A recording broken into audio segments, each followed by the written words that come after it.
आपल्यासोबत शेतकरी नेते रविकांत तुपकर आहेत. स्टुडिओत माझ्यासोबत शिवार हेल्पलाईनचे संस्थापक विनायक खेगाड आहेत. आपल्यासोबत शेतकरी नेते अजित नवले आहेत. आपल्यासोबत राष्ट्रवादी काँग्रेसच्या प्रवक्त्या हेमलताताई पाटील आहेत. आपल्यासोबत थोड्याच वेळात भाजपचे आमदार सदाभाऊ खोत सुद्धा जोडले जातील. मी चर्चेची सुरुवात करणार आहे ती म्हणजे रविकांत तुपकर यांच्यापासून. रवी भाऊ, या राज्यातला शेतकरी कर्जमाफी मागतोय, त्याला नाद म्हटलं जातंय.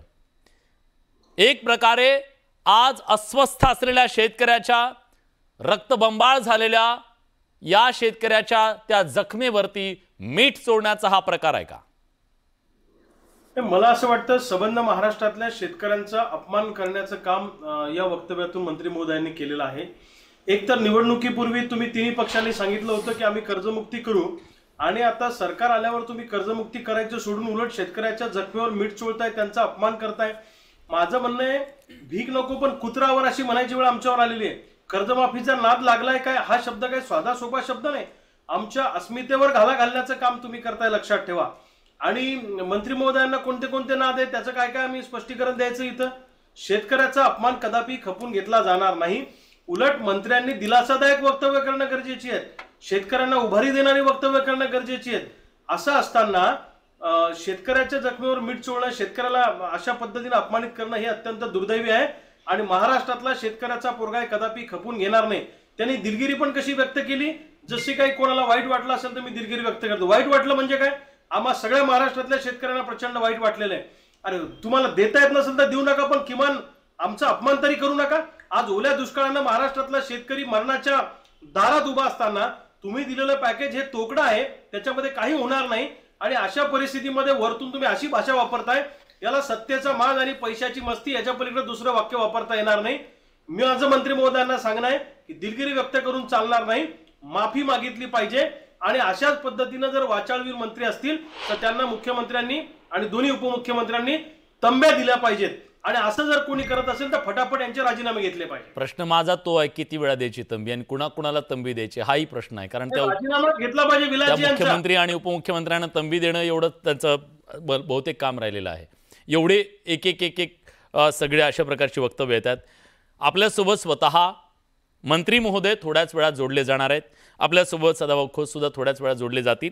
पण अजित नवले यांच्याकडे मला जायचं आहे.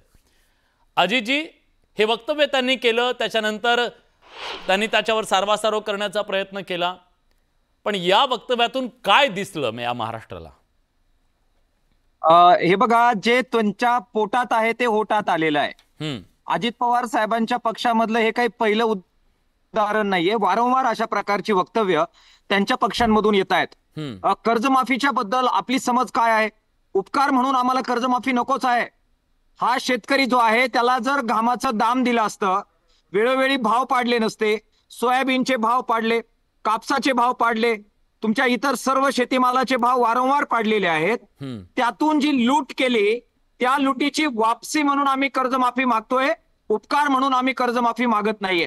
तुम्ही निवडणुकीला आमची मतं पाहिजे होती, त्यावेळी तुम्ही आश्वासनं देता आणि सत्तेवर आल्यानंतर म्हणता की असं बोलायचंच असतं. अरे हे काय आहे? आणि त्यामुळे हे केवळ माफी मागण्याचं प्रकरण नाहीये. ज्या प्रकारे त्यांचं पॉलिसी आहेत की फक्त एक प्रकारे उल्लू बनवायचं. विलासजी, मला सांगा, एखाद्या जातीबद्दल जर अशा प्रकारचं वक्तव्य कोणी केलं असतं तर आतापर्यंत महाराष्ट्र पेटला असता, मी तुम्हाला सांगतो. आणि आतापर्यंत जातीच्या सगळ्या झुंडी आहेत, जातीबद्दलच केलंय. शेतकरी ही जातच आहे, जातीबद्दलच आहे. दुर्दैवानं शेतकऱ्यांमध्ये जातीवरूनच भांडणं लावलेत आणि जाती ज्या आहेत शेतकरी समुदायातल्या त्या एकमेकाच्या विरोधात उभ्या केल्या. त्यामुळे एकजूट होत नाही आणि शेतकऱ्यांचा जो वचक पाहिजे तो यांना भीती वाटत नाहीये, म्हणून अशा प्रकारची वक्तव्य करण्याचं धारिष्ट यांचं होतं. परंतु मला महाराष्ट्राच्या शेतकरी पोरांना जरा विनंती करायची आहे की आता हे थांबलं पाहिजे. हे अशा प्रकारचं वचक निर्माण केला पाहिजे की शेतकऱ्यांबद्दल कोणी बोललं तर त्याला 10 वेळा विचार करावा लागला पाहिजे. आणि भारतीय जनता पक्षाच्या बरोबर गेलेल्या शेतकरी नेत्यांना मला विचारायचं आहे की आता ते गप्प बसणार आहे का या सगळ्या मुद्द्यावर? मी विचारतो